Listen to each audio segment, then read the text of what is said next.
Ok, el día de hoy vamos a ver un tema bastante interesante y bastante sencillo, que es la parte de sistemas operativos, ¿verdad? Vamos a ver un poquito qué es un sistema operativo realmente, cuáles son las funciones, algunos componentes que tiene. Los motivo a que le peguen una revisadita al campus virtual. En el campus hemos estado dejando unos videos introductorios, ¿verdad? Y aparece también ahí eh, en este momento un video sobre sistemas operativos. Al igual que en las semanas anteriores, vamos a ir incorporando algunos videos ahí que podrían ser, pues yo diría, de bastante uso. Antes de darle una definición, ¿verdad?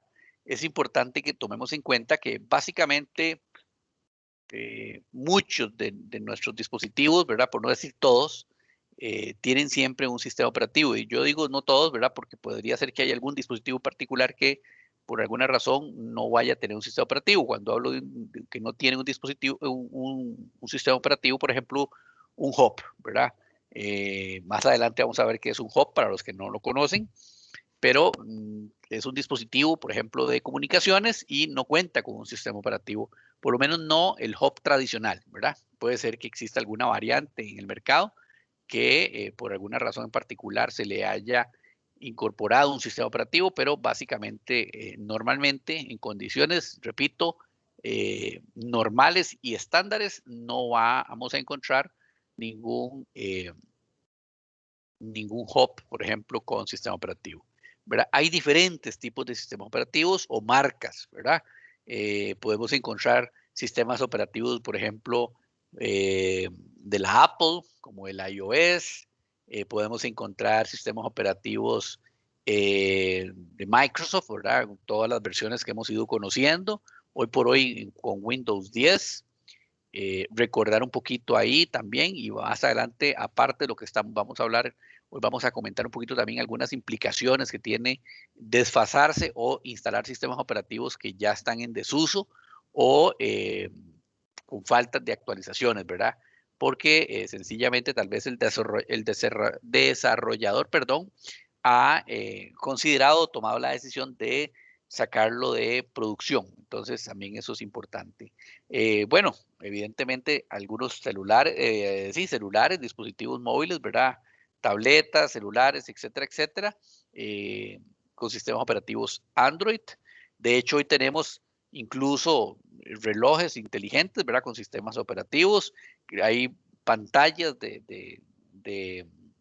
de radios para carros, por ejemplo, que también tienen sistemas operativos Android y algunos otros diferentes. Por ahí tenemos versiones de Linux, Solaris, etcétera, etcétera. Vamos a ir viendo ahí un poquito sobre eso.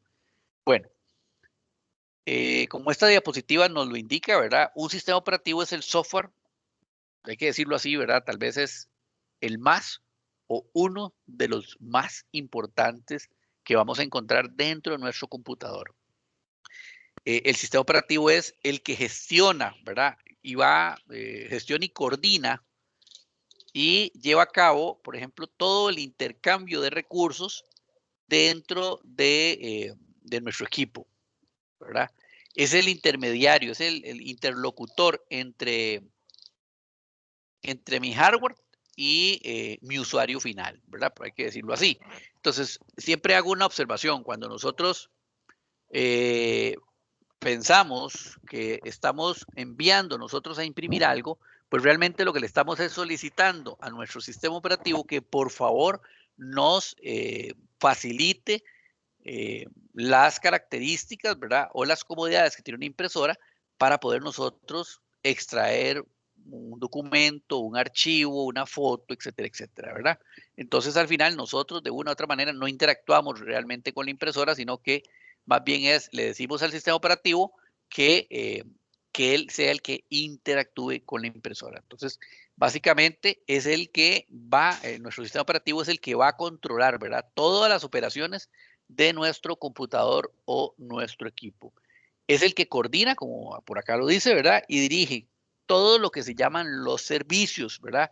Todas las aplicaciones que vayamos a utilizar. ¿Qué son los servicios? Bueno, realmente también son aplicaciones, pero que se encuentran corriendo podríamos decirlo así, permanentemente, ¿verdad? Lo que uno a veces conoce como en el background, o sea, está como por detrás corriendo, ¿verdad? El concepto de servicio, por ahí se lo va a encontrar en algún momento determinado también en la literatura como un demonio, ¿verdad? Entonces es algo así como un software que se encuentra ejecutándose, realizando normalmente tareas que no son tan visibles para el usuario final, ¿verdad? Porque cuando nosotros hablamos de un software, por ejemplo, como el Word, como el Excel, etcétera, etcétera, ¿verdad? Pues evidentemente alguien lo está utilizando, hay interacción, y por qué no decirlo, ¿verdad? Es fácilmente visualizable. Pero tenemos algunos servicios, como por ejemplo todo el manejo de puertos de la red, servicios como por ejemplo, la comunicación que hay entre un equipo y una base de datos, etcétera, etcétera. Normalmente eso no está tan visible para el usuario. O sea, el usuario no se da cuenta que todos este tipo de servicios o aplicaciones se están ejecutando, ¿verdad? Entonces también es importante que lo tengamos en cuenta por ahí, perdón. Los sistemas operativos, también llamados núcleos, ¿verdad? O kernels, suelen ejecutarse de manera privilegiada, ¿verdad? Un momentito para ver. Ok. Respecto al resto del software, sin permitir, ¿verdad?, que un programa cualquiera realice cambios de importancia. Hoy por hoy, los sistemas operativos, pues yo diría que están bastante bien depurados, ¿verdad? No es sencillo, no, tampoco es que es imposible, ¿verdad? Pero no es sencillo con conocimientos básicos, pues de alguna manera dañar o generar, ¿verdad? O acceder, por ejemplo, a archivos que son, por decirlo así, de alguna manera prohibidos o privados. Son archivos, por ejemplo, propios del sistema operativo. Hoy por hoy, nuestros sistemas operativos se han blindado un poco más, ¿verdad? Repito, no es imposible, podemos hacerlo y podemos, para bien o para mal, interactuar con ese tipo de archivos, ¿verdad? Más adelante nos vamos a dar cuenta, cuando veamos un poquito la parte de seguridad, pues que evidentemente a nivel de lo que se conoce como el hackeo, ¿verdad? Se trata y en ocasiones, ¿verdad? Se logra intervenir o alterar a veces archivos de este tipo y por consiguiente, pues podemos generar una serie de inconvenientes, ¿verdad? Dentro de nuestros sistemas operativos. Los sistemas operativos consisten, ¿verdad? Hoy por hoy, en condiciones, yo diría que en un alto porcentaje de lo que nosotros vemos, ¿verdad? Consiste básicamente en interfaces gráficas. ¿Qué significa eso? Por ejemplo, un Windows, ¿verdad? Y digo Windows porque es uno de los sistemas operativos que más se comercializa, más se utiliza. Pues evidentemente la mayoría de las personas lo utilizamos en el ambiente gráfico, ¿verdad? Evidentemente también si algún técnico o alguna persona que requiere por alguna característica particular lanzar, por ejemplo, comandos, valga la redundancia, la línea de comandos, ¿verdad? Pues también tengo esa opción. Pero en condiciones normales voy a utilizar el ambiente gráfico para manipular, ¿verdad? O para poder interactuar con mi sistema operativo. Hablo de Windows por ser una de los más conocidos, diría yo, ¿verdad? Pero también, por ejemplo, Mac, las versiones de Mac, o sea, de Apple, también obviamente esa en especial es muy gráfico, en el ambiente gráfico es donde se mueve, donde trabaja. Igual que en Windows no significa que no pueda trabajar en línea de comando o por debajo, como decimos nosotros, ¿verdad? No solamente en ambiente gráfico. Tenemos versiones, repito, como lo dije ahora hace un ratito, por ejemplo, de sistemas operativos como Solaris, que evidentemente también tiene consola gráfica. Tenemos de Linux, ¿verdad? Como Ubuntu, que es uno de, yo diría que de las versiones de Linux es el favorito para usuario final, ¿verdad? Más adelante también vamos a hablar un poquito del por qué es que algunas personas prefieren software, entre comillas, y voy a ser aquí muy enfático, entre comillas, libre, y más adelante vamos a hablar un poquito del por qué es entre comillas libre, ¿verdad? Entonces hablamos de sistemas operativos como Linux, en donde entre comillas es un sistema operativo de software libre, ¿verdad? Eh, Hay limitantes o por lo menos desde el punto de vista gráfico, a veces, ¿verdad? Va a depender mucho del tipo de usuario al cual, el cual vaya a utilizar mi sistema operativo, obviamente, si se adapta o no se adapta a las particularidades de cada sistema operativo. Pero lo que es cierto es que normalmente no cualquier usuario, ¿verdad? Se adapta, por ejemplo, a una versión de Ubuntu o se adapta a una versión de Solaris, ¿verdad? Normalmente la gente como que se siente más cómoda por alguna razón en particular en ambiente Microsoft, específicamente en las versiones de Windows. Se siente también más cómodo incluso en Apple, ¿verdad? Utilizando las versiones de Mac en todas sus variantes. En este momento creo que ya pasamos el Sierra, se me olvidó ahorita el nombre de la última versión, por acá ahorita nos fijamos. Además, vamos a salir de esa duda de una vez. En este momento tenemos la versión de,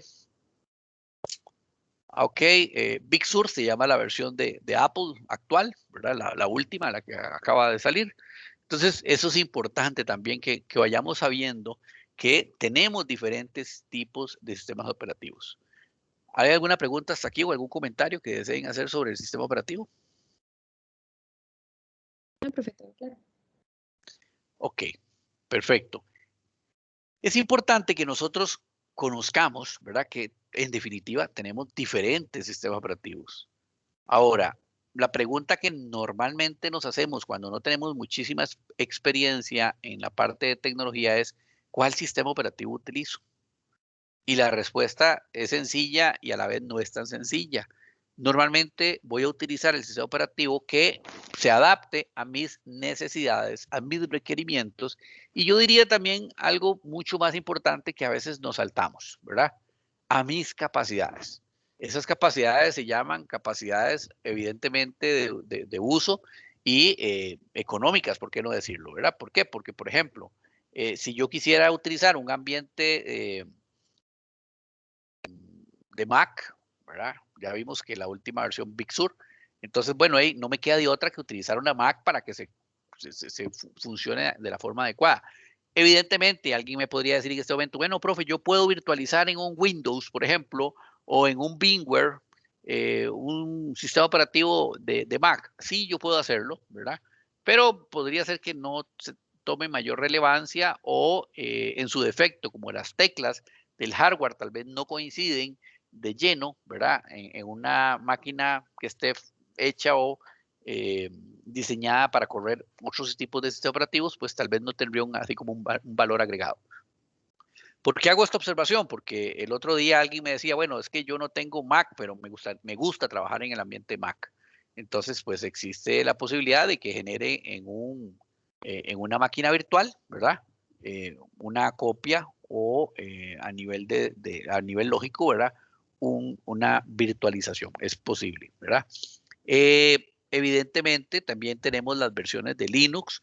Normalmente las versiones de Linux son muy perseguidas o muy utilizadas por personal técnico, yo diría ya con conocimiento un poquito más avanzado, aunque repito, por ejemplo, la versión de Ubuntu es una versión que está más orientada al usuario final, ¿verdad?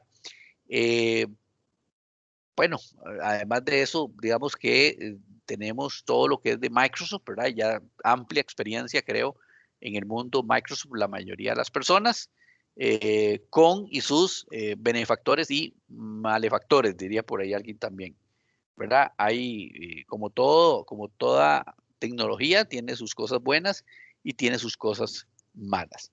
Lo que sí no es cierto, perdón, lo que sí es cierto es que no podemos, a ver, yo escucho muchas veces a técnicos decir, es que, y hay que decirlo así con nombres y apellidos, ¿verdad?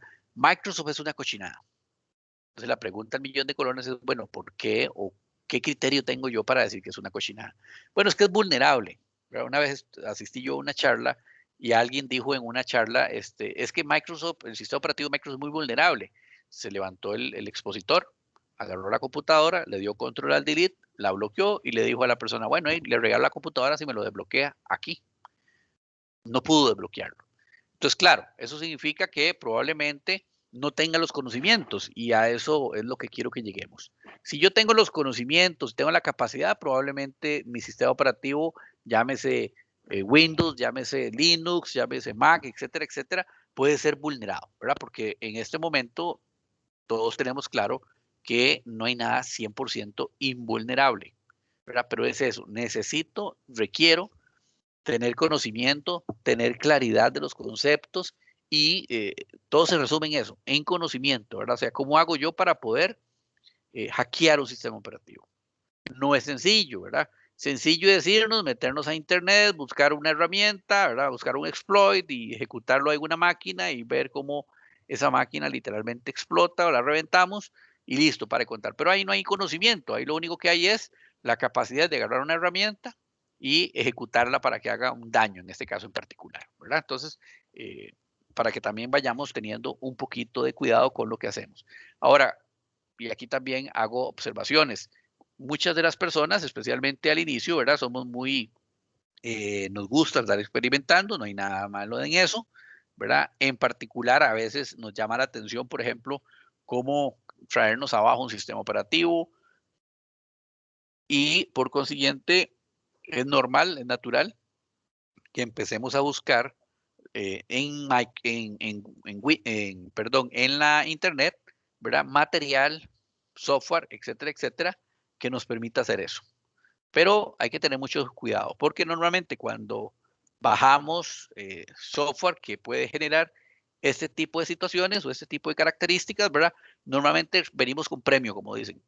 Puede ser que estemos sin querer, queriendo, trayendo software que al final nos pueda generar algún daño. Entonces también cuando veamos un poquito la parte de seguridad, vamos a hablar un poco más de eso, pero también para que lo vayamos tomando en cuenta desde el punto de vista de los sistemas operativos. ¿Alguna duda hasta aquí?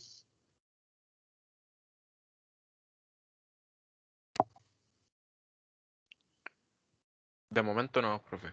Todo bien. Entonces continuamos.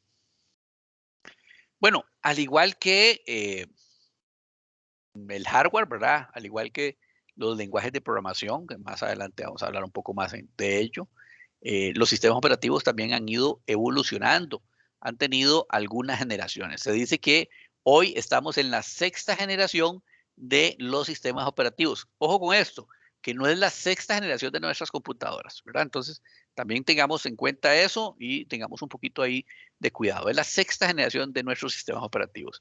La primera generación, pues, es lo que nosotros conocemos como la generación base, ¿verdad? Es la generación cero, lo que se conoce como la generación cero. A partir de allí es donde arrancamos. Esto nace básicamente en la década de los 40, ¿verdad? Cuando yo hablo así de la década de los 40, así me asusto, entonces hay que decir 1940, ¿verdad? Porque ya estamos en los años 20 o 2000, entonces a veces se nos puede complicar un poquito. Entonces veamos ahí, 1940 aparecen, ¿verdad? La primera generación de computadoras, que es la base, o sea, la generación cero. Todas las instrucciones eran hechas o codificadas de forma manual, ¿verdad? Y los primeros sistemas, ¿verdad? No poseían, valga la redundancia, realmente sistemas, ¿verdad? Eran herramientas muy, muy básicas, pero ya empezaban a dar sus primeros pasos nuestros sistemas operativos. Ya en los años 50, ¿verdad? En la década de los 50, 1950, aparecen, ¿verdad? Los sistemas de procesamiento por lotes, ¿verdad? Aparecían las tarjetas perforadas. Yo personalmente nunca logré ver trabajando tarjetas perforadas. He visto videos, ¿verdad? Obviamente en la web podemos encontrar videos ahí de cómo funcionaban, pero sí tengo, por ejemplo, la experiencia de que compañeros o excompañeros de trabajo me contaban cómo funcionaba y, pues, ¿por qué no decirlo?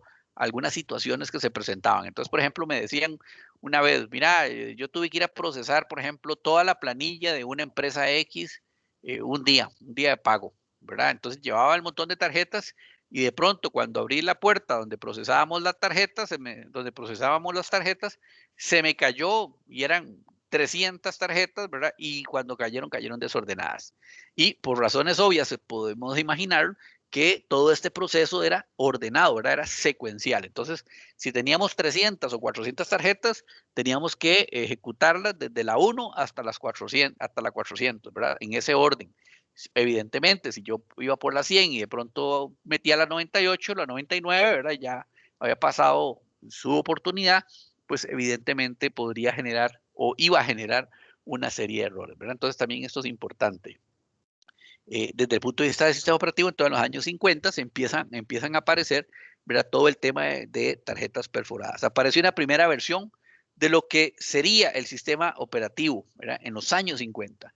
Este es un controlador de dispositivos y se le conoce como monitor residente, ¿verdad? A esto que empezábamos a verlo en los 50. Ya en los 60, ¿verdad? Empiezan a generarse sistemas operativos para hacer la transmisión de un trabajo a otro de una forma más fluida. Aparecen los primeros lenguajes de programación en los años 60. ¿Y cuáles eran esos lenguajes? Bueno, Ensamblador era uno de ellos y Fortran, por ahí los mencionamos, si no me equivoco, ajá, por ahí están, eran los primeros lenguajes. Se desarrollaban sistemas operativos compartidos con multiprogramación, ¿verdad? Y aparecía el concepto de ingeniería de software. Entonces, ven qué interesante, no es hasta 1960 que empezamos a hablar realmente de ingeniería de software, que hoy es muy común hablar sobre ingeniería de software, ¿verdad? La tercera generación básicamente se pasa la época de los 60, ¿verdad? Ya empezamos ahí con la época de los años 70, hablamos de la tercera generación, eh, empiezan a surgir, ¿verdad? Las familias de las computadoras IBM 360. Hoy por hoy todavía tenemos ese ambiente. Por ahí creo que, no sé si fue en este curso que alguien me comentaba el otro día, que trabajaba de lleno o trabajaba en una empresa donde teníamos un IBM 360. También, entonces es importante eh, tomarlo en cuenta por ahí, ¿verdad? Se desarrolla el concepto de memoria virtual, vean qué interesante, en la tercera generación de nuestros sistemas operativos, y surgen los lenguajes de programación, por ejemplo, C, Pascal, Prolog, etcétera, etcétera, etcétera, ¿verdad? Ya hablamos un poquito en algún momento sobre lenguajes de programación también. Cuarta generación, aparecen unos sistemas operativos distribuidos, se crean sistemas operativos en tiempo real y se crean las computadoras personales. ¿Cuándo es esto? En la década de los 80, ¿verdad? Entonces, a partir de la década de los 80, cuando los sistemas operativos están en la cuarta generación, es cuando empieza a haber una explosión, una expansión de hardware y software desde el punto de vista del sistema operativo. Es cuando el sistema operativo de alguna manera toma relevancia, ¿verdad? Con respecto a las necesidades y el uso que se le puede dar por parte del usuario final, ¿verdad? Lo que conocemos hoy por hoy como usuario final. ¿Qué es el usuario final? Usted, yo, ¿verdad? Las personas que normalmente utilizamos los dispositivos, esos son los usuarios finales, ¿verdad? En la cuarta generación aparecen las redes, ¿verdad? Entonces, vean qué interesante también. A partir de los años 80, cuando nace el concepto de computadoras personales, también nos damos cuenta de que podemos transmitir, ¿verdad? Compartir información y compartir recursos dentro de dentro de una red. Y más adelante vamos a hablar muchísimo sobre redes, nos vamos a dar cuenta sobre temas de topología, sobre equipos de comunicaciones, cómo hacemos el intercambio de información, etcétera, etcétera, etcétera. Entonces, no es hasta 1980 cuando realmente nuestros sistemas operativos cobran una relevancia importante para el usuario final. Repito, el usuario final son ustedes, yo, todas las personas que utilizamos de una u otra manera nuestros equipos, y entonces a partir de allí también generamos o se crea la necesidad de mejorar, ¿verdad? En contramedida toda la parte del sistema operativo. También en la cuarta generación, ¿verdad? Empezamos a generar la máquina virtual, el concepto como tal. Y se crea el concepto de sistemas operativos abiertos. Más adelante vamos a darnos cuenta qué es la máquina virtual, cómo funciona, para qué nos sirve, ¿verdad? Y todo lo que ha ido desencadenando. Pero aquí hago un paréntesis. Normalmente hablamos de máquinas virtuales y la gente cree que es un concepto pues sumamente moderno o nuevo, ¿no? Ya estamos aprendiendo a partir de aquí que las máquinas virtuales empezábamos a verlas desde 1980, o sea, la década de los 80, ¿verdad? En la cuarta generación del sistema operativo. En la quinta generación se desarrolla todo el concepto de Internet, es cuando se expande el Internet, ¿verdad? Se crea el concepto de online, básicamente el concepto de offline también, ¿verdad? Eh, obviamente la parte online es todo lo que nosotros vayamos a hacer en línea, ¿verdad? O en el momento. Y la parte offline es todas las tareas, los procesos, etcétera, etcétera, que podemos hacer fuera de línea, ¿verdad? Eh, esa es la parte de la quinta generación. Y la sexta generación, que es lo que hoy estamos por aquí, ¿verdad? Se crean sistemas operativos para operar equipos móviles, que es lo que estamos hoy por hoy acostumbrados a ver. Todos nuestros teléfonos inteligentes, nuestras tablets, nuestros relojes inteligentes, dispositivos, varios, por ejemplo, como radios de vehículos, televisores inteligentes, etcétera, etcétera, etcétera. Entonces estamos hablando de la sexta generación. Se desarrolla la programación orientada a objeto en la sexta generación, ¿verdad? Y se desarrollan sistemas operativos multiplataforma. Se desarrolla el concepto de máquina virtual. O sea, ya a pesar de que años atrás había empezado a nacer el concepto, aquí toma relevancia y lo desarrollamos con mucho mayor énfasis. ¿Hay alguna consulta hasta aquí sobre las generaciones o algún comentario que deseen hacer? ¿Algún aporte? Buenas, profe. Pregunta, ¿ya pasó asistencia?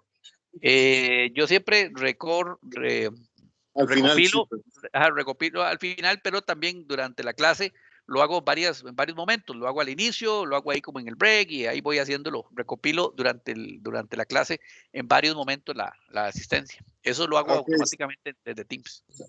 es que vengo llegando a la casa, profe. Había mucha presa. No se preocupe. Ya es Costa Rica nuevamente. Gracias.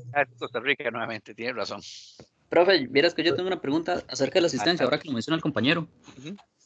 La asistencia, es que, bueno, la vez pasada yo le pregunté a la profesora que cómo sabía la asistencia en lo que venía haciendo la plataforma de la U. Y Ajá. cuando yo me fijé en la clase, salía que solo tenía la primer clase yo en asistencia y las demás todavía no están registradas, entonces no sé a qué se Ya, debe. ya deberían de estarle apareciendo, creo que la primera, la segunda y la tercera, por ahí debería de estar. Si no, ahora al final de la clase yo reviso a ver si es que no he actualizado el registro, porque yo lo hago con el registro que les bajo todas las clases de ustedes. Entonces podría ser, o sea, me parece que ya está actualizada, pero podría ser que el caso de ustedes no lo haya actualizado. Entonces ahora lo reviso, voy a anotarlo por acá y se las actualizo en caso de que no lo haya actualizado. Gracias, profe. Mucho gusto. Profe, yo tengo una pequeña consulta. Adelante. Con la generación de lo que son las computadoras cuánticas, ¿eso se le podría considerar ya como séptima generación o sigue siendo parte de la sexta?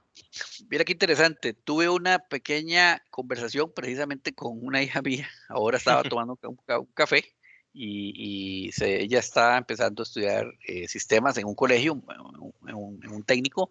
Entonces estábamos hablando que había hecho una pequeña investigación y que las cuánticas eran de séptima. Bueno, hay diferencias de criterios en cuanto a autores y especialistas en el campo, ¿verdad? Entonces, en mi caso en particular, pues yo me guío por los diferentes autores. Hay autores que dicen que estamos en la sexta, hay autores que dicen que estamos en la séptima. Eh, yo voto más por la sexta, de hecho, por un punto particular, porque no se ha avanzado en mayor grado, ¿verdad? Ok, Ahora, eso también es importante. Recordemos que cuando hablamos de la computación cuántica, ¿verdad? Eh, evidentemente está muy ligado también a todo el concepto de inteligencia artificial, ¿verdad? ujú, Una de las últimas, prácticamente creo que son como la penúltima clase, vamos a hablar un poquito sobre esto en particular, pero es importante que sí le sigamos el pulso, ¿verdad? Evidentemente es parte de lo nuestro, sí le sigamos el pulso porque hay estudios serios, ¿verdad? Por ahí hay un artículo interesante que dice que Japón estaba liderando la parte de inteligencia artificial y que de pronto se dieron cuenta que las computadoras estaban conversando entre sí en un lenguaje que no había sido programado, ¿verdad? En pocas palabras, autoaprendieron, ¿verdad? Evidentemente la inteligencia artificial eso es lo que persigue, ¿verdad? Que sean de alguna manera autónomas y pues no hay que decirlo así, tal vez no es un ser vivo, ¿verdad? Pero de alguna manera, aunque sea un ser artificial, tiene de alguna manera vida propia desde el punto de vista tecnológico, ¿verdad? Entonces, se dice por ahí que Japón paró los proyectos que han estado ahí como revisando un poco qué fue lo que estuvo sucediendo y hasta ahí ha llegado. Entonces, hay autores que hablan específicamente que no hemos pasado de la sexta, o sea, que estamos ahí estancados todavía, Ok, ¿verdad? ok. Sí. Gracias, profe. Justo. Ok, ¿cuáles son las funciones realmente básicas que tiene un sistema operativo? Cualquier sistema operativo que nosotros vayamos a conocer. Hay que tener claro que los sistemas operativos, dependiendo del tipo de sistema operativo, va a tener las mismas funciones, pero va a tener maneras diferentes de ejecutar estas funciones, ¿verdad? Aquí asumo que debe de haber gente, por ejemplo, pro Microsoft, hay gente pro Linux, ¿verdad? Etcétera, etcétera, etcétera. Entonces, yo lo veo así, cada sistema operativo se adapta a las necesidades, a las particularidades de cada uno de sus clientes, en pocas palabras, del usuario final, y no considero que sea, digamos, lo adecuado generar todo un debate, digamos, cuál es el mejor sistema operativo. Creo firmemente que cada sistema operativo se adapta a las necesidades del usuario final, ¿verdad? Y por consiguiente, el usuario final es el que debería de tener toda la capacidad y la libertad de escoger cuál sistema operativo desea, puede y quiere, ¿verdad? Utilizar. Yo tengo amigos que utilizan Linux en sus casas, ¿verdad? Y obviamente hay software para poder generar paquetería, por ejemplo. ¿Qué significa eso? Oye, si necesito hacer una carta, la puedo hacer con un software específico de Linux. Si necesito utilizar una hoja de cálculo, una imagen, procesarla, videos, lo que sea, ¿verdad? Navegar, cualquier cosa que yo desee hacer. Y me siento cómodo en una versión de Linux que no necesariamente tiene que ser el Ubuntu, ¿verdad? Puede ser cualquier otra, Red Hat, etcétera, etcétera, aunque suene así medio descabellado. Hay gente que me dice, profe, pero ¿cómo va a decir usted que Red Hat lo voy a utilizar, por ejemplo, para hacer cartas? Bueno, yo tengo un compañero que pues adora su Linux, ¿verdad? Y utiliza un Red Hat para eso, así de sencillo. Pues si se siente cómodo, bienvenido, ¿verdad? Ahora, desde el punto de vista del usuario común, normal, el clásico usuario, pues evidentemente no le voy a dar un sistema operativo como un Solaris, ¿verdad? Para que, no sé, para que navegue en Internet, para que navegue en Facebook, ¿verdad? Como que no tiene mucho sentido.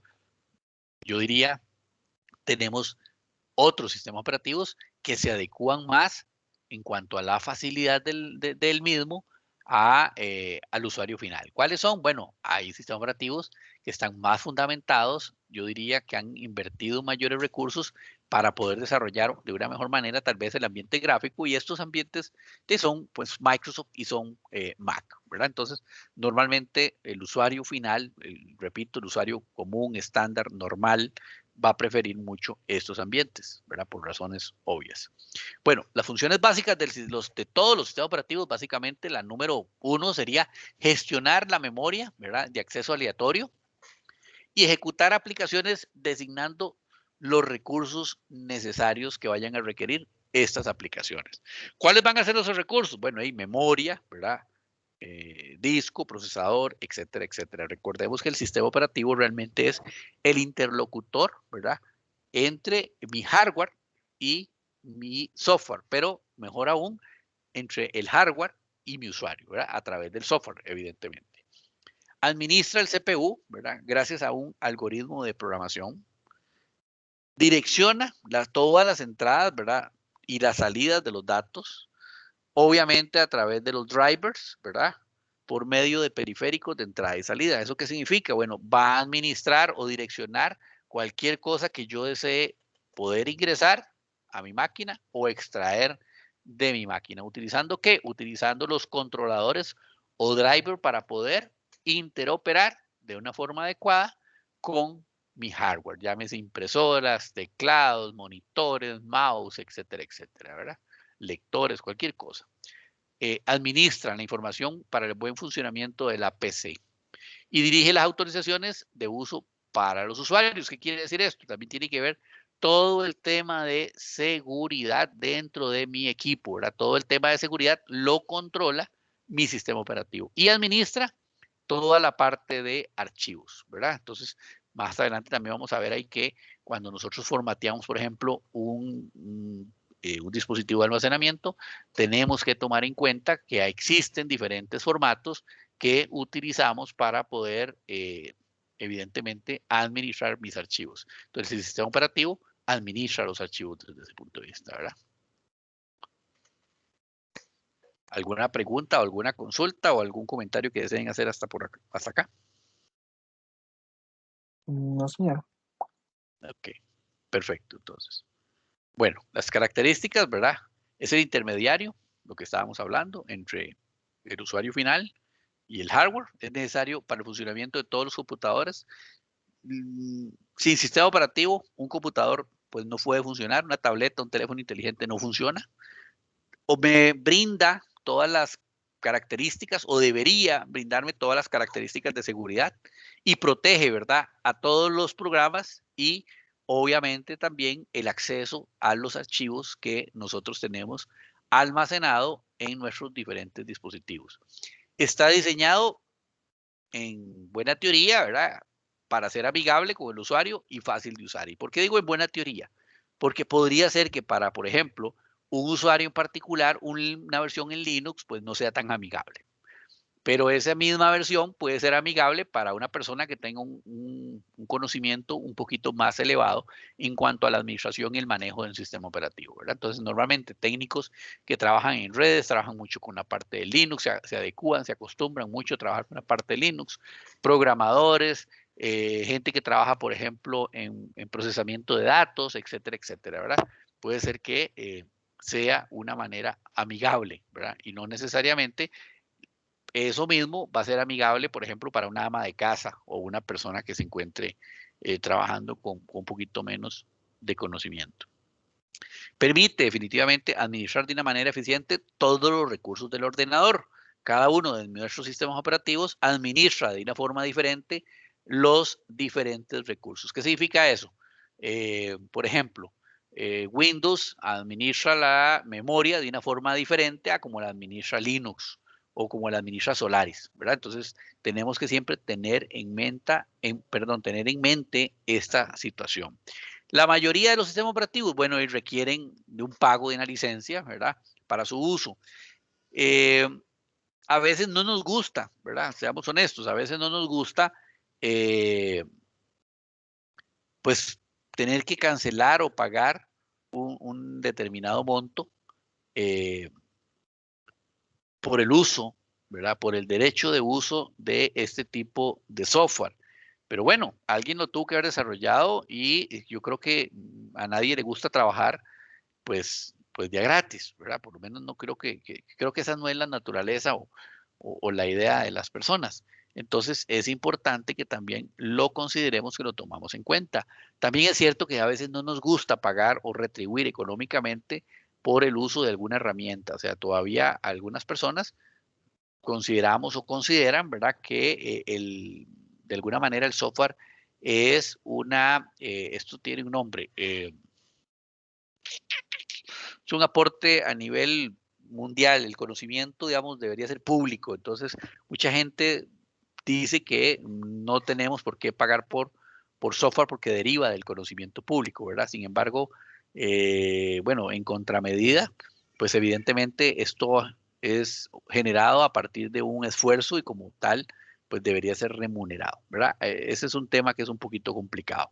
Ahora, lo que sí hay que hacer aquí un llamado de atención es, en definitiva, si el software me lo están vendiendo, evitemos, ¿verdad?, en la medida de lo posible, pues la palabra es piratear, ¿verdad? Evitemos en la medida posible piratear el software. Hoy por hoy el software de uso cotidiano, llámese sistema operativo, el costo es relativamente bajo y las ventajas que tiene el licenciar un software, pues podrían ser varias, ¿verdad? Va a depender mucho también de cada uno de los usuarios que vayamos a utilizar nuestro sistema operativo o los sistemas operativos y pues evidentemente hay que valorar el tema del pago de licencias, ¿verdad? También el sistema operativo permite interactuar con varios dispositivos, sumamente importante, y es progresivo, ya que existen constantemente nuevas versiones. Siempre hay actualizaciones, ¿verdad? se van a ir adaptando conforme vayan pasando a las necesidades que hemos ido generando o se han ido generando para los usuarios finales. Todas las casas desarrolladoras de sistemas operativos tienen hoy por hoy normalmente una calendarización, ¿verdad?, de la liberación de futuras versiones de mi sistema operativo. Eso es importante. En la medida de lo posible, requerimos siempre tener actualizado nuestro sistema operativo. ¿Qué significa eso? Significa estar al tanto de qué parches, de qué actualizaciones, ¿verdad?, están saliendo para poder evitar ser vulnerados o en la medida de lo posible, evidentemente, ¿verdad? Porque también tenemos que tener claro, no hay un sistema operativo 100% invulnerable. Profe, Adelante. un comentario con respecto a eso de la actualización, por lo menos en sistemas operativos de dispositivos móviles, no soy muy partidario de la actualización, ya que está el tema de la obsolencia calculada, ¿verdad? Donde cada vez van poniéndonos, pues sí, un sistema operativo un poco más robusto, pero hasta cierto punto también lo hacen para que el hardware vaya a ser un poquito más obsoleto, ¿verdad? Entonces, tomando en cuenta eso que me comentas de mantenernos siempre como en la última versión, ¿cómo es este proceso que hago normalmente, por lo menos en dispositivos móviles? Bueno, yo no me quedaría solamente en dispositivos móviles, porque, por ejemplo, a nivel de PC también, llámese las marcas, las diferentes marcas, diferentes fabricantes, evidentemente, siempre se ha hablado mucho de la obsolescencia programada. Algunos autores dicen que eso es un mito, ¿verdad? Algunos otros dicen que no, que está comprobado. Lo que sí es cierto es que la necesidad del consumo de los diferentes recursos, cuando hablo de esto, significa cada día necesitamos más memoria, cada día necesitamos más ancho banda, cada día necesitamos más almacenamiento, más procesamiento, más video, etcétera, etcétera, ¿verdad? Entonces, evidentemente, cada día va saliendo más hardware y no podemos quedarnos atrás, digamos. El software que teníamos para poder manipular el hardware que había hace 5 años, pues más no vamos a poner muy largo, hace 2 años, pues no es el mismo software de hoy en día. En los dispositivos móviles yo pienso, ya eso es una opinión muy personal, yo creo que el nivel de obsolescencia sí se incrementa, es mucho más rápido, y pensando específicamente en algunas marcas en particular, ¿verdad? Bueno, yo creo que yo les he comentado, yo soy usuario de Mac, me encantan los productos de Mac, de Apple, ¿verdad? Eh, También soy usuario de Windows, soy usuario de Linux y soy usuario de Solaris. Eh, bueno, todos los que conocen Linux, ¿verdad? Saben que pues normalmente funciona en equipos con menor cantidad de recursos, ¿verdad? O de una forma óptima. Pero también es un sistema operativo que está más orientado a otro tipo de usuario, no al usuario que nosotros conocemos como usuario final, ¿verdad? Eh, bueno, yo diría que el sistema operativo que tal vez resiente un poco más el hardware es el Windows, ¿verdad? Y no vamos a entrar en polémica de si lo hacen al propio o no lo hacen al propio. También le pasa a Mac y es interesante. Por ejemplo, Mac tiene la característica de que el hardware no se pone obsoleto tan rápidamente, ¿verdad? No se vuelve obsoleto tan rápidamente. Yo, por ejemplo, tengo una MacBook Pro 2015. Al día de hoy, no sé ya cuántos sistemas operativos han pasado de actualización por mi máquina y sigue ejecutando, yo diría casi que con la misma rapidez el software. Esperemos que me queden todavía algunos años, ¿verdad? Porque la máquina todavía está muy bien estéticamente y técnicamente. Entonces, no le veo, digamos, razón para poder cambiarla. Sin embargo, tengo la experiencia de máquinas de otras marcas, ¿verdad? Que utilizan sistemas operativos de Windows, que sí, uno ve y resiente, digamos, la actualización tecnológica, ¿verdad? La respuesta realmente es un poquito difícil, ¿verdad? Va a depender mucho en el mundo en el que nos movamos, de nuestros requerimientos, del tipo de herramienta y software que vayamos a requerir en el tiempo, ¿verdad? A veces, pues yo le hago la pregunta a veces a la gente y le digo, bueno, mire, si usted con con Office 2010 hace lo mismo que con el 2016, pues quédese con 2010, ¿verdad? Bueno, viene el otro tema. Brechas de seguridad, vulneraciones que se han dado, etcétera, etcétera. Bueno, tengo que parcharlo. Bueno, resulta que ya Microsoft ya no lo soporta, entonces ya no me están liberando parches para este tipo de aplicaciones. Entonces, bueno, son consideraciones. Va a depender mucho del mercado en el que yo me mueva. Si estoy hablando desde el punto de vista corporativo, estoy hablando empresarialmente, pues evidentemente tengo un requerimiento mayor en cuanto a la parte de seguridad. Si estoy hablando de hogar, ¿verdad? Y mi máquina simplemente se desempeña en algunas tareas básicas propias del hogar, pues habría que valorar, tal vez no es que no voy a actualizarme, sino tengo que tomar en cuenta ese tipo de situaciones, ¿verdad? Entonces, voy a erogar dinero, pero al final no le estoy sacando el provecho que requiero. Igual nos pasa con los dispositivos móviles, celulares, por ejemplo. Los iPhone se actualizan, pues yo diría con bastante frecuencia. Sin embargo, los Android, ¿verdad? Tengo entendido, no soy usuario de Android, tengo muchos años de haber dejado de ser usuario de Android. Tengo entendido que no se actualiza tan frecuentemente. El usuario normalmente no actualiza. Y peor aún, por la poca experiencia que tengo en Android, no podría hablar mucho de Android, pero he visto que cuando hace actualizaciones, pues la actualización casi que es borrón y cuenta nueva, ¿verdad? Entonces, esa parte también hay que tener un poquito de cuidado. Y eso creo que es el mayor pecado, digamos, en este tipo de sistema operativo para los dispositivos que nosotros tenemos actualmente bajo estos sistemas operativos. Genial, profe. Muchas gracias. Justo. Ok, nuestro sistema operativo está compuesto o tiene múltiples componentes, ¿verdad? El sistema operativo de alguna manera está rodeado, ¿verdad?, de diferentes componentes. Vamos a hablar un poquito sobre ellos. Tenemos toda la parte de gestión de procesos, tenemos la parte de la gestión de la memoria principal, la gestión del almacenamiento secundario, el sistema de entrada y salida, ¿verdad?, de nuestro sistema operativo, el sistema de archivos, el sistema de protección, sistema de comunicaciones y programas del sistema, ¿verdad? Entonces vean qué interesante. Vamos a ir poco a poco viendo cada uno de ellos. Vamos a partir de la parte de gestión de procesos. Cuando se habla de un proceso, se hace referencia a un programa que se encuentra en ejecución. Pocas palabras, todo lo que se encuentre en ejecución es un proceso, ¿verdad? Un proceso al final es un conjunto de instrucciones que corresponden a un programa y que están siendo ejecutadas o son ejecutadas por nuestro CPU.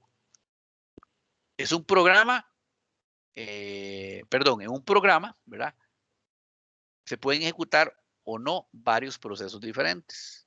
Hoy tenemos diferentes sistemas operativos enfocados a ciertas características. La ejecución de un programa necesita recursos del sistema, ¿como cuáles? Como el CPU, la memoria, obviamente almacenamiento, o sea, archivos también, y evidentemente necesita o requiere de los dispositivos de entrada y salida. ¿Cuáles son los dispositivos de entrada y salida? Ya vimos en clases pasadas. Teclado, mouse, pantalla, parlantes, impresora, etcétera, etcétera. Puertos, ¿sí? Un proceso puede pasar por los estados o por algunos estados. Puede estar en el proceso en el estado de un nuevo proceso, puede estar preparado, puede estar ejecutándose, puede estar bloqueado y obviamente una vez que se finalice el proceso puede estar en el estado determinado. Cuando su ciclo de vida es de 5 estados, si el proceso solo se ejecuta y termina el ciclo de vida, es de 2 estados. ¿Eso qué quiere decir? Veamos que está vivo y se fue, ¿verdad? Ya inició y terminó. Los procesos para su ejecución se planifican siguiendo algoritmos. Dos de los algoritmos de planificación más comunes son el round robin y el FIFO. Más adelante también vamos a ver qué o cómo funciona este tipo de algoritmos. El sistema operativo es el responsable de asignar recursos a los procesos. Pocas palabras, en nuestro sistema operativo es el que gobierna, el que administra estos procesos. Crea y destruye nuestros procesos, ¿verdad? Los para, los reanuda, los pone en pausa, etcétera, etcétera, etcétera. Proporciona toda la parte de sincronía, proporciona toda la parte de comunicación entre los diferentes procesos. Él es el que gobierna. Adicional de la parte de gestionar los procesos, también tenemos la ventaja o la posibilidad de poder gestionar toda la memoria principal. La memoria principal, ¿verdad? Es un recurso que nosotros vamos a tener, ya lo vimos en semanas anteriores, pero esa memoria debemos de gestionarla de la forma más minuciosa, más cuidadosamente posible, ¿verdad? Cualquier fallo que nosotros tengamos, por ejemplo, a nivel interno, como falla de corriente eléctrica o cualquier otro fallo, ¿verdad? Se puede perder el contenido de nuestra memoria. Entonces es importante que se gestione de una forma adecuada. La memoria principal se optimiza para asignar espacios, ¿verdad?, a los diferentes programas que se van a ejecutar o que se estén ejecutando. El espacio de memoria asignado se protege para que no se use cuando se esté utilizando, cuando haya sido concedido a un proceso en particular. El sistema operativo es el responsable de gestionar toda la memoria principal. Él conoce, en definitiva, todo el estado de la memoria principal, o debería de conocerlo, ¿verdad? Aquí alguien una vez me dijo, profe, pero cuando, por ejemplo, me da errores, que la máquina se pega, pantallazo azul, que era muy común antes en Microsoft, la máquina simplemente se me pegó y tengo que apagarla, etcétera, etcétera. Entonces es un problema de memoria. Bueno, una respuesta tan sencilla como esa no cabe en ese caso, ¿verdad? ¿Por qué? Porque una máquina se puede pegar, lo que nosotros conocemos que se pegó, ¿verdad?, por múltiples razones, no solamente por un problema de memoria o por una mala gestión de la memoria principal. Eso es importante. No se vale decir que porque mi máquina se pegó, que porque mi máquina simplemente se puso más lenta, que es un problema de mala gestión de la memoria principal. Vamos a requerir de más pistas, ¿verdad?, para poder llegar a una conclusión como esta. Entonces también hay que tener muchísimo cuidado. Por acá también nos habla un poquito, ¿verdad?, que vamos a requerir para ver, dice, ay, perdón. El sistema operativo, ¿verdad?, cuando está controlando o está gestionando esta memoria, va a administrar el intercambio, ¿verdad?, entre la memoria principal y la memoria virtual. ¿Qué pasa cuando ya de alguna manera nuestra memoria principal no nos alcanza, nos está haciendo falta? Bueno, podemos hacer uso de partes del disco duro, ¿verdad?, que el sistema operativo va a optimizar para poder utilizarlo como si fuese de alguna manera memoria virtual, ¿verdad?, para poder seguir trabajando con los procesos. Eso ocurre cuando se nos agota, ¿verdad?, la memoria principal. Evidentemente, toda la parte de almacenamiento secundario también debe ser gestionada o administrada, y en este caso lo gestiona el sistema operativo. La memoria principal, ¿verdad?, no nos va a alcanzar, ¿verdad?, para poder almacenar toda la información que nosotros vamos a tener dentro de nuestros equipos. Acordemos también que cuando nosotros apagamos nuestro equipo o por alguna razón en particular lo reseteamos, pues la memoria principal se nos vuela porque es volátil, ¿verdad?, se nos va. Y eso evidentemente hace o incurre en pérdida de información. Entonces, ¿cómo evitamos pérdida de información? Bueno, almacenando información dentro de un almacenamiento secundario. El sistema de almacenamiento secundario, ¿verdad?, es un componente más del sistema operativo y no es más que un espacio que nosotros vamos a reservar dentro de nuestros discos o nuestros mecanismos de almacenamiento, ¿verdad?, con el objetivo de almacenar todo lo que nosotros vayamos a necesitar que no quepa o que ya no podamos tenerlo en la memoria principal. El sistema operativo, ¿verdad?, se va a encargar de planificar toda la estructura de los discos, gestiona el espacio libre, asigna el almacenamiento y verifica que todo el proceso de almacenado o de guardado dentro de los dispositivos de almacenamiento secundario se haga de una forma ordenada y adecuada. Toda la parte del sistema de entrada y salida, bueno, representa toda parte, todo aquello que sea el intercambio, ¿verdad?, de la información. ¿Entre quién? Entre el CPU y los dispositivos que nosotros vayamos a tener. todos esos dispositivos periféricos, llámese teclado, mouse, monitor, impresoras, etcétera, etcétera, etcétera, ¿verdad? El sistema de entrada y salida está compuesto por un sistema de almacenamiento temporal, tenemos una memoria caché, ¿verdad? Una interfaz de controladores de dispositivos, que son toda la parte de las interfaces de los drivers, y otra interfaz para dispositivos que son específicos dentro de mi equipo. El sistema operativo gestiona el almacenamiento temporal de la entrada y la salida y las interrupciones de los dispositivos de entrada y salida. Esto es importante. Muchas veces no tenemos claro qué son las interrupciones. Yo recuerdo que cuando yo inicié en este mundo de la tecnología, estamos hablando hace muchísimos años, nosotros teníamos de alguna manera que controlar, entre comillas, ¿verdad?, nuestros interruptores. ¿Qué significa eso? Cuando nosotros poníamos o instalábamos diferentes discos duros, necesitábamos configurar de forma manual mediante algo que se llamaban los jumpers, ¿verdad? Eso no era ni más ni menos que programar, entre comillas, de forma manual los interruptores de nuestro hardware, en este caso los discos duros. Con las impresoras sucedía igual, con nuestros mouse sucedía igual. Hoy por hoy no, hoy por hoy nuestros equipos, nuestros dispositivos, perdón, gracias al mecanismo de los drivers, ¿verdad? Que son netamente software, o al mecanismo que tenemos de plug and play, ¿verdad? Que no siempre es, yo diría, el mejor de los mecanismos el utilizar el plug and play. Tenemos la posibilidad de que esos interruptores los hacemos de una forma, los programamos, perdón, o los configuramos, optimizamos de una forma de software, ya no de hardware, ¿verdad? Ya no nos encargamos desde el punto de vista de hardware de hacer eso.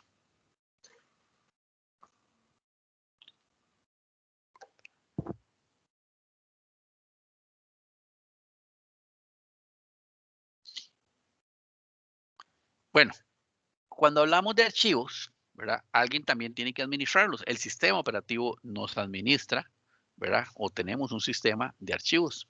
Tenemos diferentes tipos de archivos.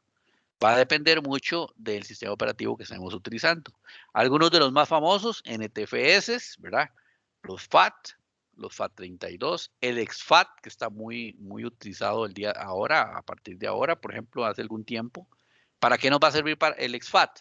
Bueno, para poder utilizar mecanismos de almacenamiento en diferentes tipos de sistemas operativos sin ningún problema. Por ejemplo, si yo tengo una Mac y quiero utilizar el mismo sistema o utilizar mi medio de almacenamiento en un Windows, pues la recomendación es lo más sano utilizar el formato de exFAT, ¿verdad? Para que me sirva para poderlo utilizar en diferentes sistemas de archivo, o en, perdón, diferentes sistemas operativos. Los archivos, ¿verdad?, van a representar una serie de información que se encuentra almacenada normalmente en los dispositivos de almacenamiento secundario. En nuestra diapositiva nos dice que en los discos de la PC. Entonces, recordemos que un disco no es ni más ni menos que un dispositivo de almacenamiento secundario. La información que se almacena de forma relacionada y organizada, ¿verdad? Los archivos se almacenan tanto los programas como los datos. Eso es importante. Dentro de los mecanismos de almacenamiento, nosotros vamos a almacenar todos los programas que vayamos a ejecutar en condiciones normales en nuestros equipos y también los datos. Aquí hago una observación. Los datos son eso, ¿verdad? Son datos. Son archivos, pero son datos. Y programas son normalmente una serie o una derivación de código, ¿verdad? Más adelante vamos a darnos cuenta de si ese código es ejecutable o interpretado, etcétera, etcétera. Entonces va a depender mucho de la modalidad que vayamos a utilizar para nuestros programas, y eso es importante también que lo consideremos. Entonces, todo lo que tiene que ver con software, de alguna manera, está almacenado dentro de nuestro dispositivo de almacenamiento secundario y administrado por el sistema de archivos del sistema operativo que estemos utilizando. El sistema de archivos forma parte, ¿verdad?, de los componentes de un sistema operativo y son la forma en la que se organiza la información. Repito, algunos de los sistemas de archivos más comunes, FAT32 y FAT, exFAT, NTFS, etcétera, etcétera. Microsoft normalmente en condiciones, yo diría, normales, ¿verdad?, va a utilizar mucho el formato NTFS. El sistema operativo es responsable de construir, eliminar, ¿verdad?, archivos, directorios, manipularlos, ¿verdad? Establecer correspondencia entre archivos y unidades de almacenamiento, realizar copias de seguridad de archivos, etcétera, etcétera. ¿Qué quiere decir esto? Que el sistema operativo es el que gobierna, el que tiene claridad en dónde se encuentra almacenada toda mi información. ¿Gracias a qué? Al sistema de archivos. ¿Hay alguna duda hasta aquí? Profe, sí, yo tenía una pequeña duda. Ajá. Cuando, por ejemplo, una unidad USB extraíble, Windows la convierte a formato RAW, ¿eso a qué se debe? Ok. ¿Por qué es el formato RAW? Lo que pasa es que el formato RAW, bueno, a ver, vamos a ver. El No es formato un formato. RAW es un formato, pero de fotografía. ¿Cómo lo escribes? RAW. Sí, sí, correcto. Pero eso es un formato de fotografía. Sí, es que, no sé si se acuerdan que le he hecho una vez un comentario que yo tenía un pendrive y llegó a tal punto que me decía que aprenderlo conectado, me decía que era necesario Formatearlo. formatearlo para que Windows lo pudiera inicializar. Entonces me metí al administrador de discos, todo está en exFAT y toda la cosa, pero el pendrive estaba en .raw, entonces no sé a qué se debe eso. Bueno, le voy a contar, voy a dejarme esto, voy a anotarlo por acá y le voy a investigar un poquito más. Profe, yo tuve una Tal vez, situación similar. Yo usaba una llave USB para hacer instalaciones así como de prueba de diferentes distribuciones de Linux en una laptop ahí. Sí, ¿verdad? Y de tanto estarlo formateando, igual la USB se me convirtió, no sé cómo decirlo, en formato RAW y ya ok, está prácticamente que no, ya no se podía usar. ya no se puede utilizar. Ok, vamos a dejarme eso y con suerte ahora en el break me lo investigo así rápidamente. Puede ser que se me esté escapando algo, ¿verdad?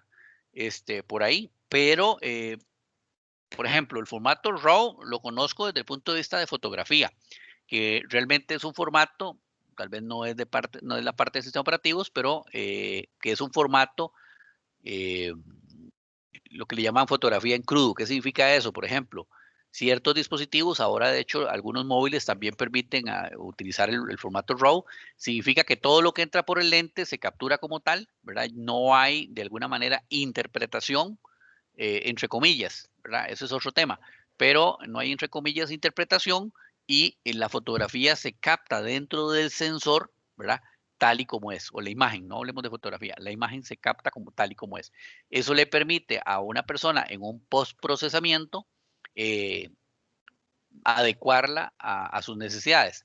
Para los que recuerdan, por ejemplo, cuando eran chiquitillos y los llevaban alguna vez a tomarse una fotografía y vieron una fotografía con negativo, ¿verdad? Básicamente es como el negativo, ¿verdad? El negativo original, sin alteraciones. Eso es un formato muy utilizado especialmente por los fotógrafos profesionales, eh, que me permite y tiene ciertas características. Sin embargo, vamos a ver, voy a investigar ahí rápidamente el formato RAW dentro de un dispositivo de almacenamiento, ¿a qué corresponde?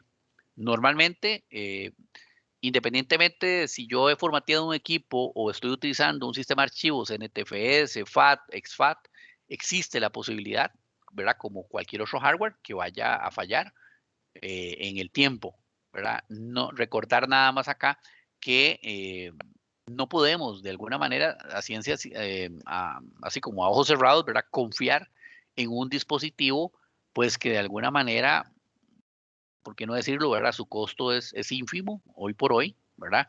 Y puede ser que el material, la data que se encuentre en ese dispositivo sea sumamente valiosa. Entonces, no podemos confiar en un dispositivo de ese tipo. Existen otros mecanismos para poder generar ese tipo de cosas, pero me dejo eso para poder investigar un poquito sobre el formato RAW dentro de almacenamiento. Permiso, ahí para agregarle un detalle, sí pude restaurarla un par de veces con DiskPart en CMD, pero ya como para la 10ª vez de estar en esa formateadera, ya ese se volvió inútil. Ya obsoleta. Ya no se pudo hacer nada. Ok. Importante. Voy a dejármelo por aquí ahora. Ahora voy a tratar de decir rápidamente y leer un poquitito sobre eso. A ver, desde el punto de vista del almacenamiento, qué lo provoca y cuáles son los orígenes de un formato RAW dentro de una unidad de almacenamiento como tal. Ok, gracias, profe. Con mucho gusto. Ok, el sistema de protección, ¿verdad? Toda la parte que tiene que ver con el resguardo de alguna manera de la información. Es un sistema en un sistema operativo, perdón, varios usuarios, hoy por hoy podemos ejecutar simultáneamente programas. Varios procesos se pueden ejecutar de una forma simultánea, varios programas se pueden ejecutar al mismo tiempo y varios procesos se pueden intercalar para su ejecución, simulando una ejecución simultánea también. Normalmente estos sistemas operativos utilizan métodos de protección de datos, por ejemplo, para que el programa, para que uno de los programas no pueda usar o cambiar los datos del otro usuario, ¿verdad? Estamos hablando mucho aquí sobre servidores, por ejemplo, ¿verdad? El sistema de protección es uno de los componentes del sistema operativo que proporciona el mecanismo que controla el acceso de los programas a los usuarios, a los recursos del sistema. Recordemos que cuando nosotros hablamos de un servidor, automáticamente, visualmente nos ubicamos y pensamos en un tarrito, ¿verdad? Yo diría un equipo con así, algunas características, ¿verdad? Sin embargo, hoy nuestros equipos personales tienen la capacidad de brindarnos servicios para que varios usuarios se puedan autenticar y puedan generar o ejecutar programas dentro de nuestros equipos. O para que un mismo usuario pueda ejecutar diferentes programas de forma simultánea. Entonces también hay que tener ese cuidado o tenerlo en cuenta. El sistema operativo se encarga siempre de distinguir entre los usos autorizados y los usos no autorizados. Especificar los controles de seguridad, realizar y forzar el uso de los mecanismos de protección. Todo el tema de bloqueos de archivos, de cómo se manipulan los datos, ¿verdad? Cómo se están administrando, todo el bloque como tal de la seguridad de mi sistema operativo le pertenece y es función del sistema de protección. Bueno, hoy creo que todos tenemos muy claro, ¿verdad? Que nuestros equipos, pues aislados, de alguna manera, no tienen muchísima funcionalidad. Gran parte del uso, gran parte de las ventajas, ¿verdad? De nuestros equipos es básicamente el intercambio de información de un dispositivo a otro, ¿verdad? De un equipo a otro. El sistema de comunicaciones, ¿verdad? Es uno de los componentes del sistema operativo que permite que intercambiar información entre procesos y programas que se están ejecutando de una forma local, ¿verdad? O de una forma remota. Las tareas de envío y recepción de información las ejecuta a través del sistema de comunicaciones, a través de las interfaces de red. ¿Cuáles van a ser esas interfaces de red? Bueno, yo tengo interfaces físicas e interfaces lógicas. Más adelante también vamos a hablar un poquito más en concreto de eso, pero las diferentes interfaces. Normalmente para nuestro entorno, pues obviamente las interfaces de la conexión por Wi-Fi o por la conexión por Bluetooth o la conexión por un mecanismo lámbrico, etcétera, etcétera. ¿A dónde? De nuestra PC a un servidor, de nuestra PC a un dispositivo móvil, de nuestra PC a cualquier dispositivo, ¿verdad? Que tengamos. El sistema operativo es el que se va a encargar, es el responsable de controlar todo ese envío y toda, obviamente, la recepción. O sea, si enviamos información, podemos recibir información, ¿verdad? Crea, mantiene la comunicación entre las aplicaciones. Esto es importante cuando estamos hablando y más adelante cuando ya veamos el entorno de red, que probablemente lo vamos a ver después del break, vamos a darnos cuenta, por ejemplo, que nosotros tenemos un modelo, ¿verdad? Que se llama el TCP, un modelo que se llama el OSI, me adelanté un poquito, que nos habla o nos descompone en capas o secciones cada una de las funciones o cómo funciona básicamente todo el entorno de la comunicación de un dispositivo a otro. ¿Qué administra esto? Evidentemente, lo que estamos conversando en este momento, el sistema de comunicaciones, ¿verdad? Los programas del sistema forman parte, ¿verdad?, de los diferentes componentes del sistema operativo y son aplicaciones que se instalan en el sistema operativo, pero que no forman parte de él. O sea, es adicional. Están dentro, funcionan desde el punto de vista del sistema operativo, pero no son del sistema operativo. Los programas del sistema son útiles para el desarrollo y ejecución de programas de los diferentes usuarios.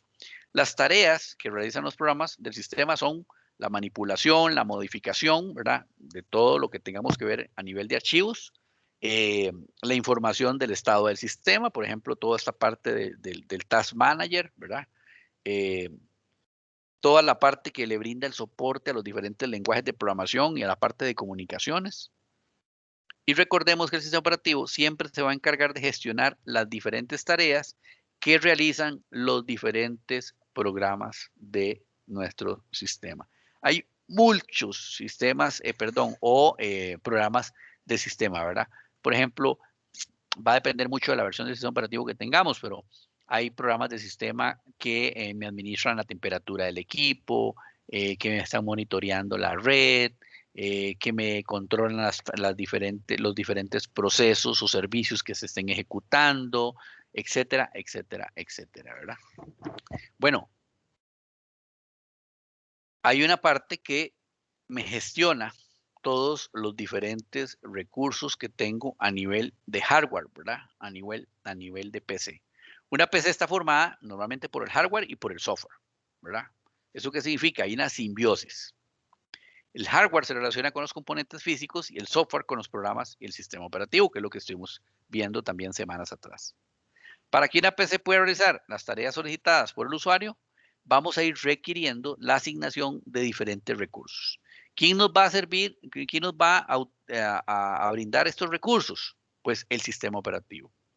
Él va a administrar, ¿verdad?, todos los recursos que se van a requerir para poder ejecutar nuestros programas.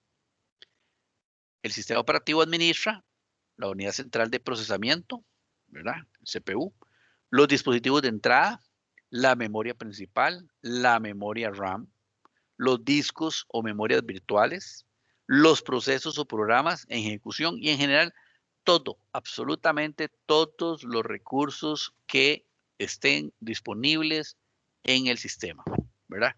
En pocas palabras, el sistema operativo es el que gobierna absolutamente todo dentro de mi computador. ¿Alguna consulta, algún comentario que deseen hacer? ¿Alguna duda?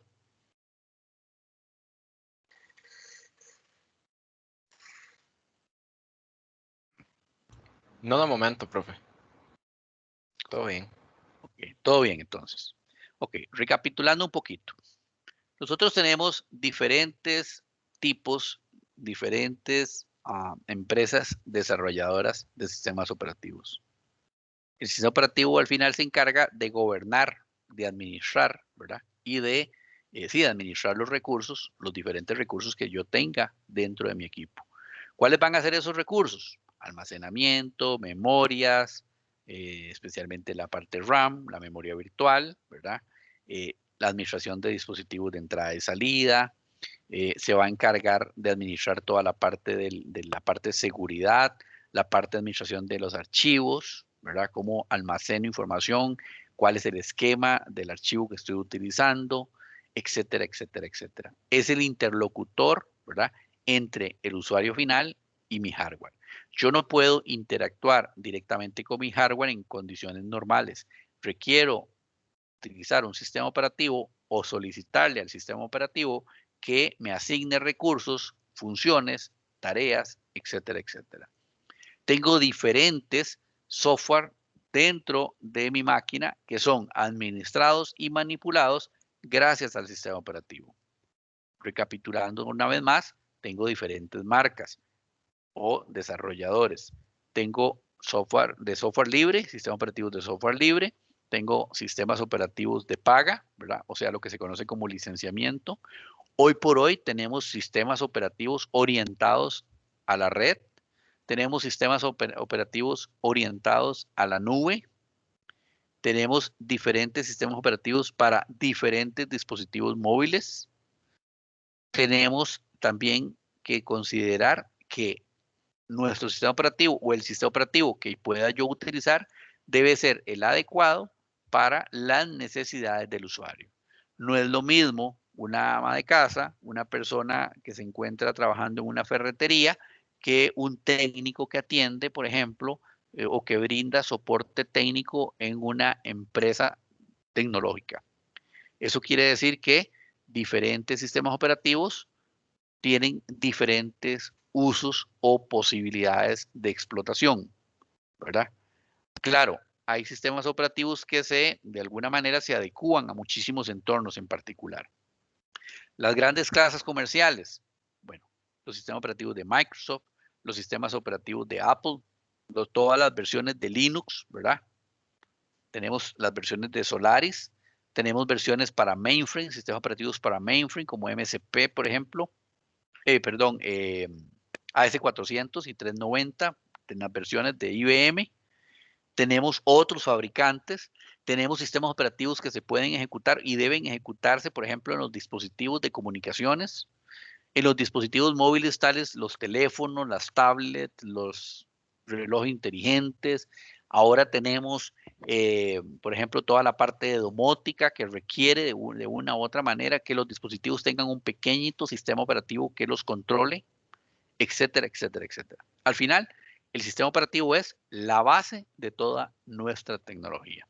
¿Ok?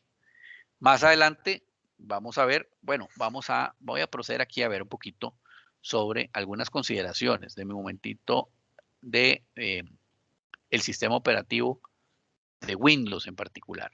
De mi momentito.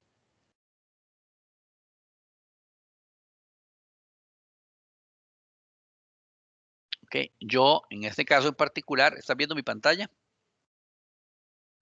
Sí, profe. Ok, yo Sí, estoy ejecutando una máquina virtual. Dentro de mi máquina tengo, gracias a VMware Fusion, la posibilidad de ejecutar un Windows, ¿verdad? Dentro de mi equipo, que es un Mac. Entonces voy a levantar un momentito el sistema operativo de Windows.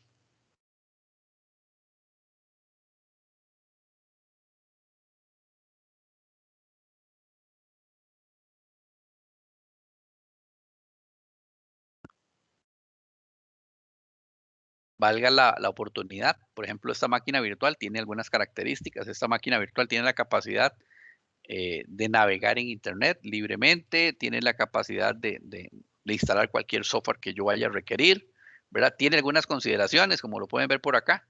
En este momento no tengo activo muchas de los features o las características de seguridad, ¿verdad? Porque había instalado la máquina así como muy rápido para hacer unas pruebas y pues aquí la tenemos. Bueno, importante, todo lo que tenemos en este momento dentro de este entorno, de una u otra manera, lo está gobernando el sistema operativo de Microsoft, ¿verdad? El Windows 10 en este caso en particular. Si yo me paso por acá, esto que tengo acá es el ambiente Mac. ¿Quién gobierna esto? Bueno, lo gobierna Big Sur, ¿verdad? Que es el sistema operativo de Mac. ¿Quién gobierna esto? Windows, el sistema operativo de Microsoft.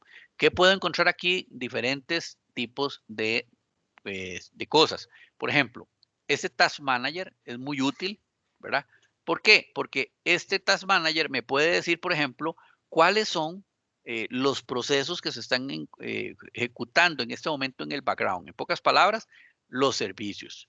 Eso es importante. Cuando nosotros instalamos un sistema operativo, yo siempre he dicho, debemos de generar de alguna manera una estadística para darnos cuenta cuál es el consumo de nuestros recursos. En este caso en particular, ¿verdad?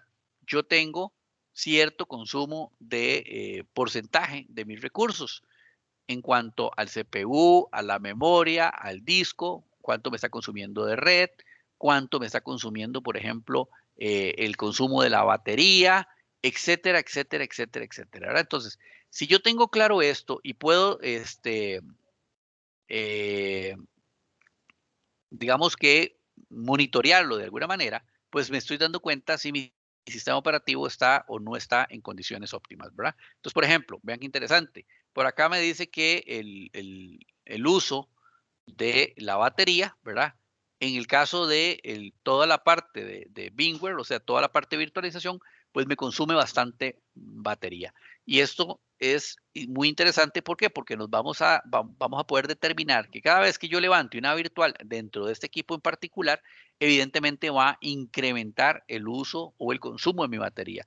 si no tengo conectado esto a la corriente eléctrica, pues evidentemente el consumo de la batería va a hacer que me rinda muchísimo menos la batería que tengo en ese momento, ¿verdad? Pero tal vez no pensemos en la batería, pensemos un poquito en el CPU, ¿verdad? Vamos a ordenarlo por acá. Me dice que, una vez más, por ejemplo, toda la parte de los servicios locales, ¿verdad? Es el 41.9% de mi procesador. Ahora, ¿cuánto es este procesador? Bueno, va a depender mucho de las características que yo haya querido configurar en el mundo virtual, ¿verdad? Entonces, eso es importante que lo tengamos por ahí. Si nosotros quisiéramos ver la parte de la memoria, aquí podemos darnos cuenta que toda la parte anti-malware, ¿verdad? Consume la mayor cantidad de memoria en este momento en particular. ¿Qué significa eso? Significa que, en definitiva, los módulos de seguridad de Windows consumen bastante. ¿Por qué? Bueno, porque aquí probablemente esté en un monitoreo constante de qué es lo que está ejecutándose dentro de mi Windows y determinar si hay algún malware, etcétera, etcétera. En pocas palabras, esta es la parte del antivirus, ¿verdad? Importantísimo. Dentro del Task Manager de un Windows, yo puedo encontrar muchísima referencia que me puede ser muy útil para poder determinar o diagnosticar el problema de un equipo en particular. Puedo ver, por ejemplo, el rendimiento, ¿verdad? De la memoria, del disco, de la red. No podemos perder de vista que esta máquina en particular que yo les estoy mostrando en este momento es una máquina virtual, ¿verdad? O sea, no es el rendimiento de la máquina como tal, sino que realmente es una máquina virtual y que, dicho sea de paso, es una máquina que en este momento tiene muy poco procesador asignado.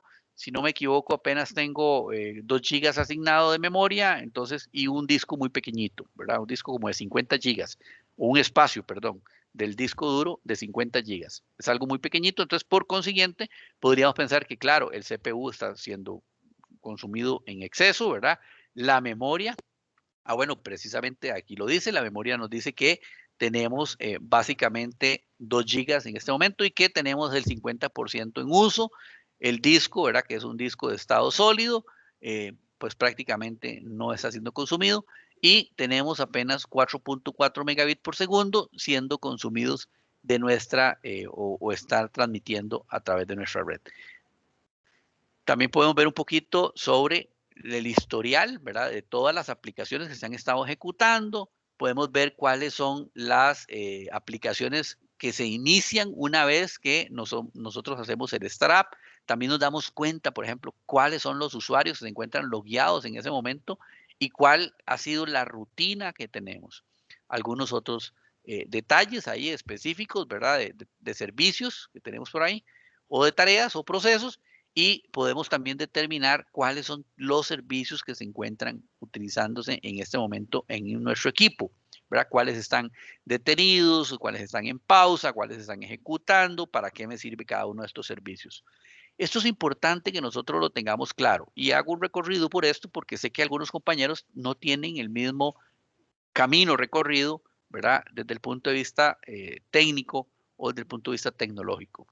De ahora en adelante ya sabemos que, por ejemplo, en un Windows en particular, pero igual ocurre en cualquier otro sistema operativo, tenemos la posibilidad de diagnosticar de una manera, yo diría, bastante fácil, qué puede estar sucediendo.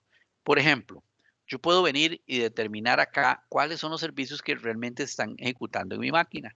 Y de pronto saber qué es lo que están haciendo mis servicios. Por allá yo me encuentro un servicio que me es medio extraño y de paso me está consumiendo mucha memoria RAM.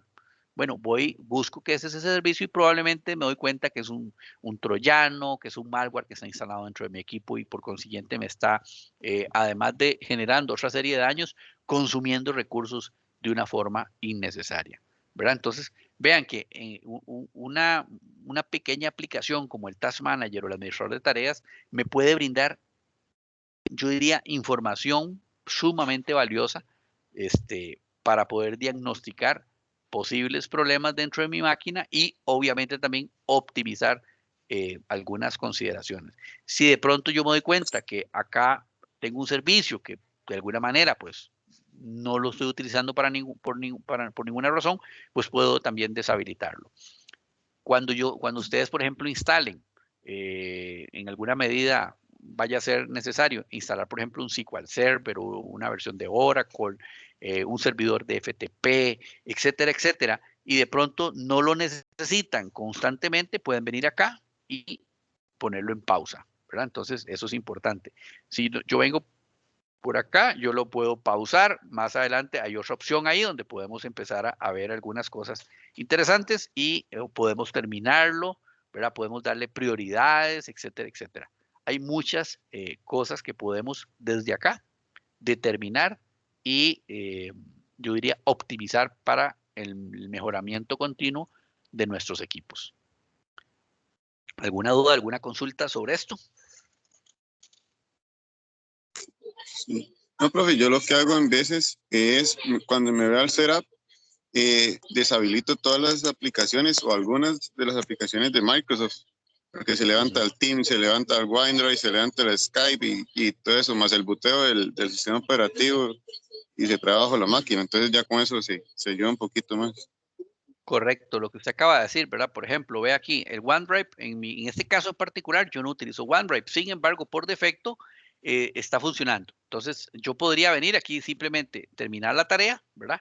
O podría venir aquí también y de alguna manera configurarlo, ¿verdad? ¿Para qué? Para que pues no se levante de forma automática, ¿verdad? O cuando estamos arrancando nuestro equipo. Esto es optimización, ¿verdad? ¿Por qué? Porque, bueno, en mi caso en particular, esta máquina es una máquina virtual de pruebas. No me importa mucho lo que esté ejecutándose, pero si ya yo quisiera optimizar mi equipo, porque este es mi equipo como tal, el principal o el físico, y no estoy utilizando OneDrive, ¿verdad? Y estoy corriendo bajo un ambiente Microsoft, entonces voy y hago, por ejemplo, en muchos de los demás casos, ¿verdad? Pero por OneDrive, por ponerlo de ejemplo en particular. Igual, o sea, ocurren o tenemos muchas veces muchísimos servicios, uno dice como vampiros, ¿verdad? Son como vampiros porque van consumiendo poquito a poco nuestros recursos y en tecnología, al igual que en el resto de la vida, todas las gotitas van sumando, ¿verdad? O sea, de gotita en gotita llenamos el tarro y entonces por consiguiente de gotita en gotita estamos drenando los recursos de nuestro equipo. Entonces ya sabemos, por ejemplo, toda la parte del Task Manager, dónde la podemos encontrar muy fácilmente, ¿verdad? Venimos por acá, botón derecho normalmente y le vamos ahí a dar Task Manager. Hay algunas otras opciones interesantes que debemos de considerar. Más adelante cuando vamos un poquito ahí la parte red, vamos a hablar un poquito de las configuraciones a nivel de red, qué podemos hacer, ¿verdad? Para que también lo consideremos, especialmente, y repito, para las personas que tienen un poquito menos de experiencia. Podría ser que para algunos se vuelva un poquito trivial este tema, pero sí es importante que algunos compañeros lo puedan ver.